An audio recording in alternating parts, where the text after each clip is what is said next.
Lord, I prompted him. I just wanted to thank you, Derval, he said carelessly. So, thank you. I always hoped you'd be useful some day. I thought of Innistribes burning, and of Ban dead. I failed Arthur, I said bitterly. Everyone fails Arthur. He expects too much. Now go. I had supposed that Lancelot and his mother Elaine would sail west to Broceliande, there to join the mass of refugees hurled from Ban's kingdom by the Franks. But instead they sailed north to Britain, to Dumnonia. And once in Dumnonia, they travelled to Durnovaria, reaching the town a full 2 days before Merlin, Galahad, and I landed. So we were not there to see their entry, though we heard all about it, for the town rang with admiring tales of the fugitives. Benwick's royal party had travelled in 3 fast ships, all of which had been provisioned ahead of Innistribes' fall, and in those holds were crammed the gold and silver that the Franks had hoped to find in Ban's palace. By the time Queen Elaine's party reached Durnovaria, the treasure had been hidden away, and the fugitives were all on foot, some of them shoeless, all ragged and dusty, their hair tangled and crusted with sea salt, and with blood caked on their clothes and on the battered weapons they clutched in nerveless hands.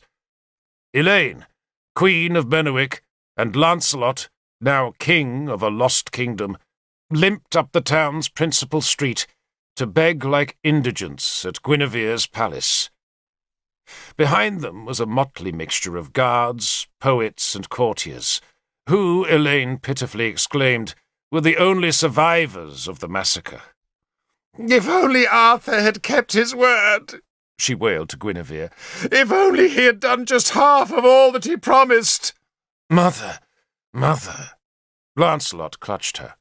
"All I want to do is die, my dear," Elaine declared, "as you so nearly did in the fight." Guinevere, of course, rose splendidly to the occasion. Clothes were fetched, baths filled, food cooked, wine poured, wounds bandaged, stories heard, treasure given, and Arthur summoned. The stories were wonderful. They were told all over the town, and by the time we reached Durnovaria, the tales had spread to every corner of Dumnonia, and were already flying over the frontiers to be retold in countless British and Irish feasting halls. It was a great tale of heroes, how Lancelot and Bors had held the Merman Gate, and how they had carpeted the sands with Frankish dead, and glutted the gulls with Frankish offal. The Franks, the tales said, had been shrieking for mercy, fearing that bright Tan-Cladwir would flash in Lancelot's hand again. But then some other defenders, out of Lancelot's sight, gave way. The enemy was inside the city, and if the fight had been grim before, now it became ghastly. Enemy after enemy fell, as street after street was defended. Yet not all the heroes of antiquity could have stemmed that rush of iron-helmed foes who swarmed from the encircling sea like so many demons released from Manawyddan's nightmares. Back went the outnumbered heroes, leaving the streets choked with enemy dead. Still more enemies came, and back the heroes went, back to the palace itself, where Ban, good King Ban, leaned on his terrace to search the horizon for Arthur's ships. "They will come," Ban had insisted, "for Arthur has promised."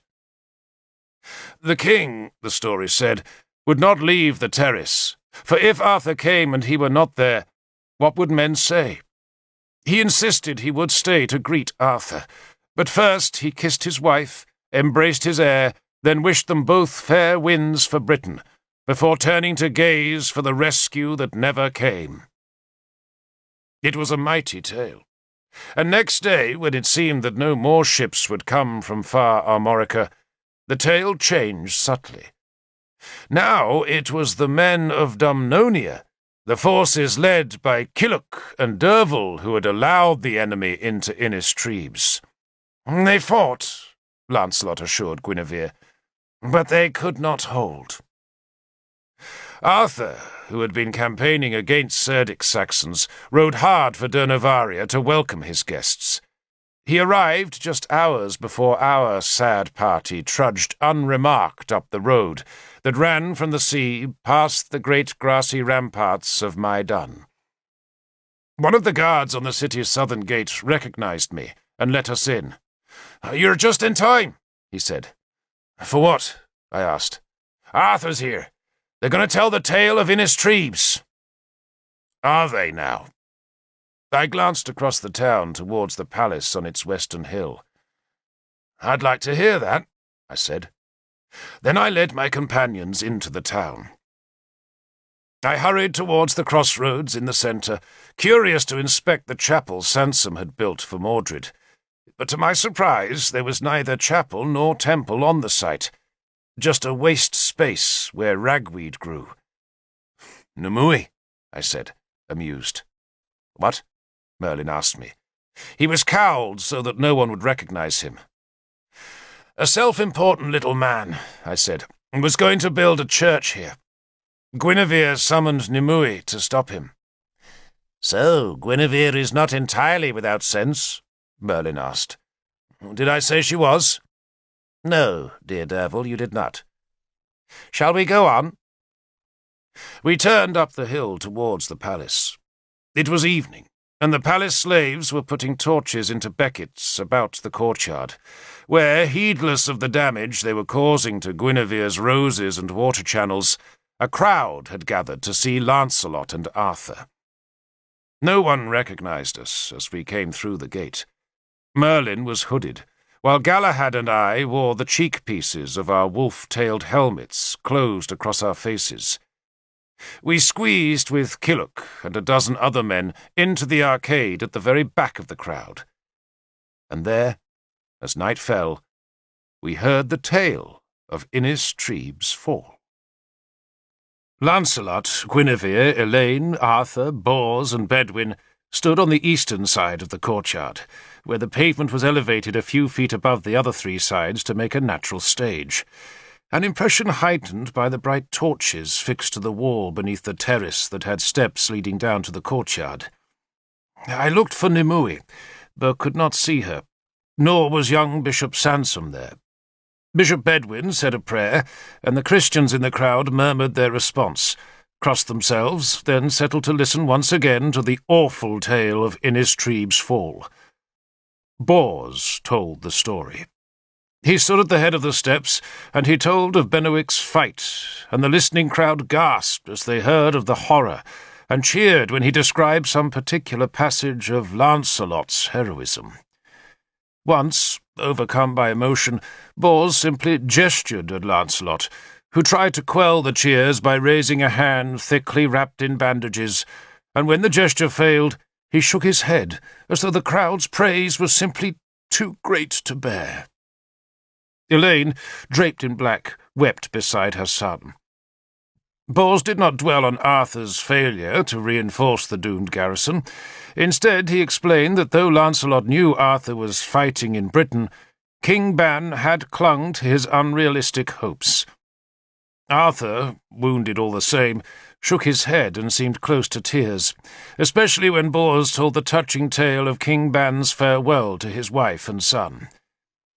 I was close to tears too, not because of the lies I heard, but out of sheer joy at seeing Arthur again. He had not changed.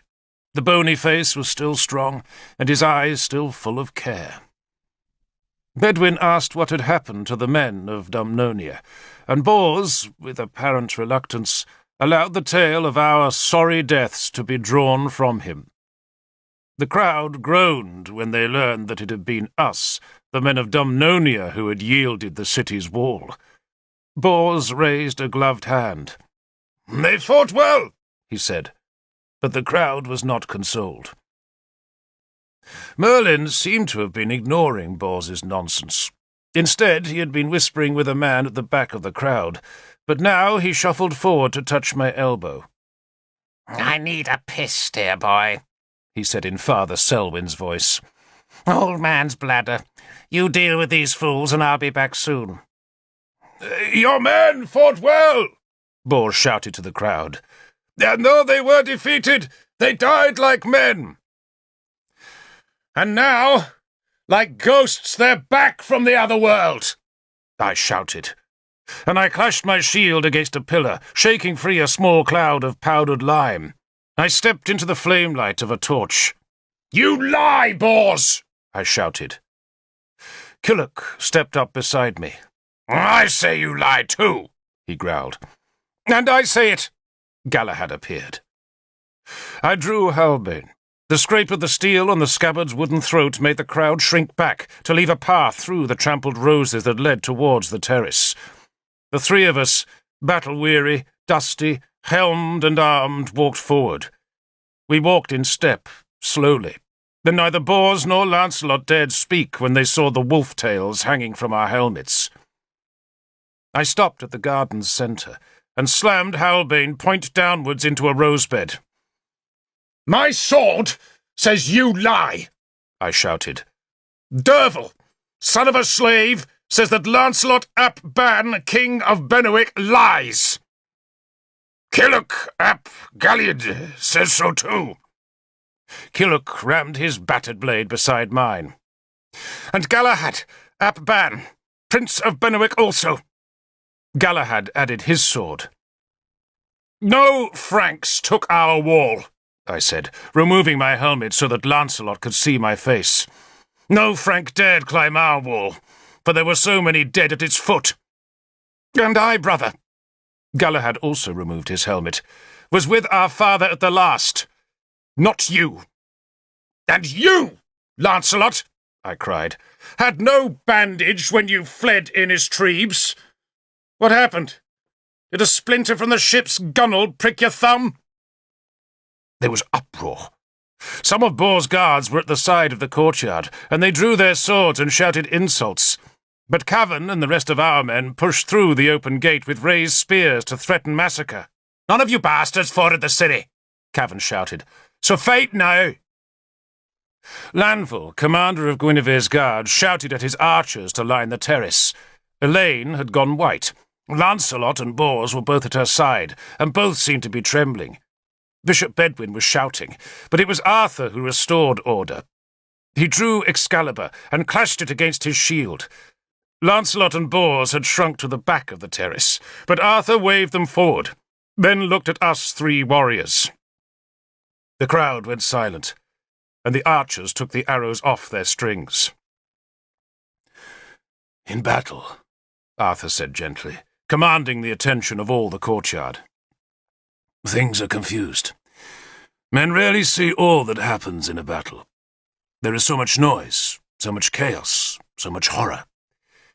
Our friends from Innistribes, and here he laid his sword arm around Lancelot's shoulders, are mistaken. But theirs was an honest mistake. Doubtless some poor confused man told them the tale of your deaths, and they believed it. But now, happily, they stand corrected, but not shamed. There was glory enough in Innistribes for all to share. Am I not right? Arthur had directed the question at Lancelot, but it was Bors who answered. I am wrong, he said, and glad to be wrong. I also, Lancelot added, in a brave, clear voice. There, Arthur exclaimed, and smiled down at the three of us. Now, my friends, pick up your weapons. We will have no enmity here. You are all heroes, all of you. He waited, but not one of us moved. The torch flames glanced off our helmets and touched the blades of our planted swords that were a challenge for a fight to establish the truth. Arthur's smile disappeared as he drew himself to his full height. I am ordering you to pick up your swords, he said. This is my house,